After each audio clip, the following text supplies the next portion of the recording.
मध्ये युजेबिलिटी असा एक मुद्दा बघणार आहोत की सो बेसिकली युजेबिलिटी चा अर्थ जर बघितला तर एखादी गोष्ट किती वापरण्याजोगी आहे किंवा वापरायला किती सोपी आहे म्हणजे युजेबिलिटी. म्हणजे तुम्ही कप घेता किंवा ग्लास असतो किंवा स्विचेस असतात तर ते इतके छान युजेबल केलेले असतात की त्यांचा वापर सोपा असतो. म्हणजे कपाच्या कानामध्ये हात घातलात की तो व्यवस्थित पिकअप करून तुम्हाला चहा पिता येतो. किंवा बॉटल थोडीशी अशा गोल आकाराची केलेली असते की तिथं थोडीशी ग्रिप धरण्यासाठी तिचा शेप कमी करून धरलेला असतो. तर अशी ती गोष्ट जास्तीत जास्त युजेबल करण्यासाठी म्हणजे इझिली तिचा वापर करण्यासाठी किंवा सोप्या पद्धतीने ती वापर करण्यासारखी बनवणं ह्याला युजेबिलिटी प्रॉपर्टी म्हणतात. ह्याच्यात डेफिनेटली ॲक्च्युअल डेफिनेशन्स आपण नेटवरती वगैरे बघू शकतो.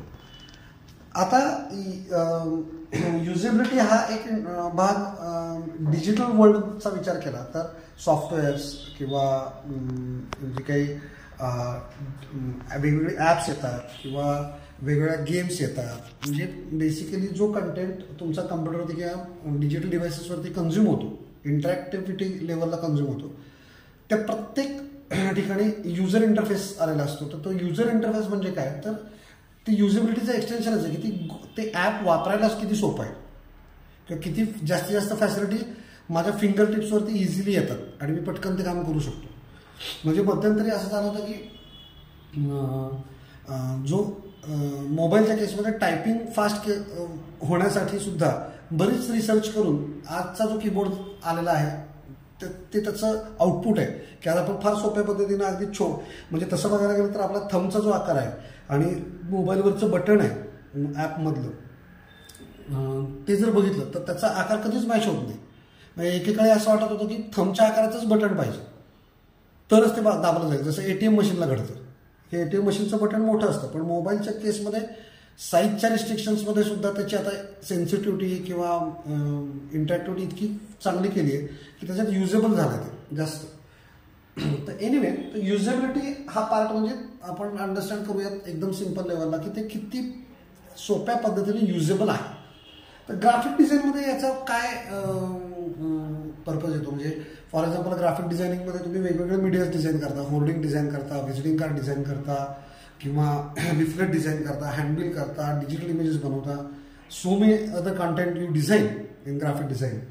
तर तो कंटेंट जास्तीत जास्त युजेबल करणं म्हणजे काय करणं तर ते प्रत्येक कंटेंटचं मेजर पर्पज आहे की कम्युनिकेशन विथ द ऑडियन्स. म्हणजे तो जो मीडिया जरी वेगवेगळ्या आकारांमध्ये बनला जात असेल, वेगवेगळ्या गोष्टी ठिकाणी डिस्प्ले होत असेल तरी सुद्धा त्याचा पर्पज असतो तो कम्युनिकेशन विथ द कस्टमर. आणि हे कम्युनिकेशन जास्तीत जास्त इझी कसं होईल दॅट इज त्याच्यावरती त्याचा युजेबिलिटी इंडेक्स ठरतो किंवा युजेबिलिटी ठरते. आणि ग्राफिक डिझाईनमध्ये हे सर्वात महत्त्वाचा एक जसं आपण माझं रिडेबिलिटी बघितलं तर तसाच one of the important part of graphic designing is it's usability. आता आपण काही उदाहरणांमधनं ह्याचं थोडंसं अंडरस्टँडिंग अजूनही व्यापक करूयात आणि मग आपण आपल्या ॲक्च्युअल तो युजेबिलिटी कशी कन्सिडर केली जाते होऊ शकते किंवा युजेबिलिटीकडे कसं पोहोचू शकतो हे आपण बघूयात. फॉर एक्झाम्पल आता तुम्ही मार्केटमध्ये डिस्प्ले बोर्ड्स बघितलेत की रनिंग LED लेटर्स बघितले आहेत तुम्ही किंवा तुम्ही मार्केटमध्ये आता LED स्क्रीन्स लावलेल्या असतात की ज्याच्यावरती जाहिराती डिस्प्ले होतात. आता हा जो मीडिया डेव्हलप झालेला आहे हा मीडियामध्ये जर तुम्ही डिझायनिंग बघितलं तर बऱ्याच वेळेला त्या LED स्क्रीनवरती भरपूर कंटेंट अशा पद्धतीनं भरपूर कंटेंट डिस्प्ले केलेलं असतं. म्हणजे पत्ता, फोन नंबर, ब्रँड नेम, ब्रँडचा लोगो असेल, प्रॉडक्टच्या प्रॉपर्टीज वगैरे वगैरे वगैरे. मग एकदा अवश्य भेट द्या असं परत हे सगळं कंटेंट तिथं आहे तसं डिस्प्ले केलेलं असतं. आता जर तुम्ही ऑब्झर्व केलं की तो LED स्क्रीनचं असलेलं डिस्टन्स त्या डिस्टन्समध्ये मी गाडीवरनं जात असताना माझ्याकडे किती वेळ आहे म्हणजे किती फ्रॅक्शन ऑफ सेकंडमध्ये तो मी बघणार आहे आणि किती फ्रॅक्शन ऑफ सेकंडमध्ये मी ते अंडरस्टँड करणार आहे की ते काय आहे असा जर विचार केला तर हा कंटेंट हे डिझायनिंग त्या स्क्रीनला युजफुलच ठरत आहे. आता आमच्या एक्सपिरियन्सनुसार आमच्या कामानुसार आम्ही जे काम करत गेलो त्याच्यावरून असं लक्षात आलं की ॲक्च्युली फक्त एक लोगो डिस्प्ले करणं आणि खाली त्याचं एक एक्सटेन्शन देणं किंवा एका ओळीत ठसठशीत पत्ता लिहिणं that is that should be done, तेवढंच केलं जावं असं आम्हाला वाटतं की हे बाकी त्याच्यामध्ये म्हणजे एखादा मिठाईवाला आहे तर मिठाईवाल्याचा फक्त लोगो आणि पत्ता यावा, दॅट्स इट. आता एकाच स्क्रीनमध्ये मिठाई कोणती आहे, तिची वैशिष्ट्य कोणती आहेत असं काही केलं आणि कंटेंट वाढला तर डेफिनेटली त्याची युजेबिलिटी कमी होऊन जाणार आहे आणि त्याचा मग कम्युनिकेशनच प्रॉपर होणार नाही आणि मग that is going to be the failure. मग त्याच्यामध्ये मी जे डिझायनिंगसाठी इन्व्हेस्टमेंट केली, कॅम्पेनिंगसाठी इन्व्हेस्टमेंट केली, तर जरी हे मीडिया वाटत असला सोपा तरी त्याच्यामध्ये त्याचा यूज ठरवला गेला पाहिजे आणि त्यानुसार ते डिझाईन झालं पाहिजे. आता याच्यामध्ये समजा एखाद्याला प्रॉडक्ट दाखवायचंच आहे तर प्रॉडक्ट तुम्ही अशा पद्धतीने कॉर्नरला प्रॉडक्ट दाखवा, त्याचं इथं कुठेतरी टायटल द्या, इथं त्या ब्रँडचं टायटल द्या आणि ते लेआउट कम्प्लीट करा. अशा पद्धतीनं ते काहीतरी परत रिडिझाईन थोडंसं करून ॲडॉप्ट करता येईल, पण असं डेफिनेटली ॲडव्हिजिबल नाही आहे from the point of usability. आता तुम्ही अशा प्रकारच्या रनिंग स्ट्रिप्स बघितलेत मार्केटमध्ये. आता जेव्हा रनिंग स्ट्रिप्स असतात तर रनिंग स्ट्रिप्सचं ॲप्लिकेशन असं आहे की माझ्याकडे प्रॉडक्टची जी यादी आहे ती लोकांना वाचता यावी. म्हणजे अगदी सिंपल औषधांची नावं, ब्रँड्सची नावं किंवा माझ्याकडे असलेल्या वस्तूंची नावं अशी त्या LED स्क्रीनमधनं पास ऑन होत असतात. पण पुन्हा एकदा तोच मुद्दा आहे की मी उभं राहून ते वाचणार आहे का, मी रोडनं पास ऑन होत असताना वाचणार आहे, तर चालत गाडीवर किंवा सायकलवरती, याचा विचार करून तो डिझाईन कंटेंट केला पाहिजे किंवा कंटेंट म्हणण्यापेक्षा ते रनिंग मॅटर डिसाईड केलं पाहिजे. पण तसं केलं जात नाही. आणि मग ह्याच्यात घडतं असं की एखाद्या वेळेला म्हणजे मोस्ट ऑफ द केसेसमध्ये तुम्ही उभं राहून वाचत नसल्यामुळं तुमच्या असं लक्षात येईल की काही पहिल्या शब्दातली काही अक्षरं ही पुढे गेलेली असतात त्यामुळे तो शब्द कळत नाही, बाकीची काही अक्षरं आत येत असतात त्यामुळे ती कळत नाहीत आणि मग त्याचा रेफरन्स आपल्याला लागू शकत नाही. बरोबर आहे. याच्यासाठी म्हणून जर अशा LED स्क्रीन्समध्ये म्हणजे अशा LED डिस्प्लेजमध्ये तुम्ही जर सेंटरली टेक्स्ट येत आहे, मोठं होत आहे, परत ते तिथंच डिझॉल्व होत आहे, दुसरं टेक्स्ट येत आहे, असं केलं तर ॲटलिस्ट स्टॅटिक पद्धतीनं 1 by 1 even I am not saying slide, fade in fade out जागेवरच असं जर इफेक्ट वापरून केलं तर त्याची युजेबिलिटी वाढणार. So these are the concerns what we can talk about communication. आणि कम्युनिकेशन हाच ग्राफिक डिझायनिंगचा पर्पज असल्यामुळं त्याची युजेबिलिटी या पद्धतीने आपल्याला जस्टिफाय करता येऊ शकते. आता ह्याच्यामध्ये काय फॅक्टर्स आहेत की जे याला इम्पॅक्ट करतात, तर पहिलं फॅक्टर आहे तो म्हणजे प्लेसमेंट ऑफ ऑब्जेक्ट्स. म्हणजे तुम्ही एखादं लेआउट करता त्यावेळेला तुम्ही एक स्लोगन टाकता, एखादी प्रॉडक्टचं नाव टाकता, पत्ता टाकता, मागं काहीतरी ग्राफिक्स करता, ही जी त्याची इलेमेंट्स आहेत या इलेमेंटची placement impacts the usability. Secondly the graphics what, बॅकग्राऊंडमध्ये तुम्ही जे काही ग्राफिक्स वापरताय ते मॅटर करतं. आता हे कसं मॅटर करतं तर पाहता क्षणी मी ते ग्राफिक बघितल्या मी त्याच्यातल्या डिटेल्समध्ये न जाता किंवा काही गोष्टी न बघता, ब्रँड अंडरस्टँड न करता, at a glance, at a moment मला त्याच्यातनं काय एक्सपिरियन्स मिळतो की कशाची जाहिरात आहे, कशाच्या बाबतीत ते बोलायचा प्रयत्न करतात किंवा सांगणार आहे, हे जर कळलं तर ते सक्सेसफुल. पण त्यामुळे graphics plays a important role and the placement of the objects. ह्याचं कॉम्बिनेशन करून तुम्हाला त्याची युजेबिलिटी डिसाईड करता येते. आता ह्याच्यामध्ये अजून एक गोष्ट अशी असते की त्याचं साईज आणि साईजनुसार कंटेंट डिसाईड करणं. म्हणजे साईज छोटा आणि कंटेंट भरपूर घेणार असाल तर तो कंटेंट तिथं त्याचं यूजच होणार नाही.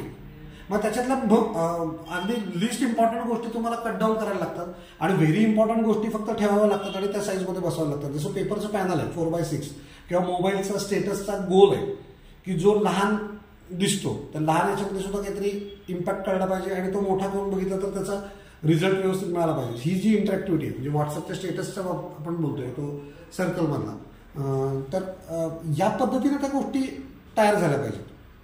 आणि या जर तयार झाल्या म्हणजे साईजप्रमाणे जर कंटेंट हा एडिट केला, कर्टल केला तर त्याची युजेबिलिटी वाढू शकते. अजून महत्त्वाचा मुद्दा त्याच्यामध्ये येतो म्हणजे preference of content. Preference of content म्हणजे की मी त्या ॲडमध्ये, त्या डिझाईनमध्ये कोणती गोष्ट ऑडियन्सला पटकन पहिली दाखवतो, मग सेकंड कोणती गोष्ट दाखवतो आणि थर्ड कोणती गोष्ट दाखवतो. म्हणजे प्रेफरन्स माझा कंटेंटचा काय ठेवतो मी, म्हणजे फर्स्ट प्रेफरन्समध्ये काय दिसतं, सेकंड प्रेफरन्समध्ये काय दिसतं आणि थर्ड प्रेफरन्समध्ये काय दिसतं. तर ही जी एक प्लेसमेंट आहे, प्लेसमेंट ऑर्डर आहे किंवा त्याच्या पद्धतीनं त्याचं लेआउटिंग आहे किंवा रिसायझिंग सायझिंग आहे, हे पण मॅटर करतं. बरोबर आहे. म्हणजे फॉर एक्झाम्पल एखादं स्लोगन आहे, ते स्लोगन मला इम्पॅक्ट द्यायचं असेल तर मला ते मोठं करायचं आहे, किंवा एखादं ग्राफिक्स ज्याच्यातनं मला सब्जेक्ट सांगायचं आहे तर ते ग्राफिक्स मोठं करायचं आहे, आणि मग त्याच्यामध्ये क्युरिओसिटी बिल्ड झाली तर कुठला ब्रँड आहे, काय ब्रँड आहे, कोणाचा आहे, कोणाची जाहिरात आहे, हे लोक आपसूक वाचणार. नेमकं इथे असं गोंधळ होतं की बऱ्याच वेळेला कस्टमर असं म्हणतात की आमचा लोगो मोठा दाखवा, आमचा पत्ता मोठा दाखवा. पण खरं तर काय सर्व्हिस आम्ही देतो किंवा कोणतं प्रॉडक्ट आम्ही विकतो हे जर मोठं दाखवलं तर त्याच्यात इंटरेस्ट बिल्ड झाला तर डेफिनेटली जरी लोगो लहान असला किंवा साईजला कमी असला तरी ग्राहक तो प्रेफरेबली वाचणार, कारण तिथं त्यांची क्युरिओसिटी बिल्ड झाली किंवा त्यांची गरज निर्माण झाली. त्यामुळं अशा याच्यामध्ये preference of content is again defines the usability of that design. आता ह्याच्यात अजून एक मुद्दा जो येतो जो आजचा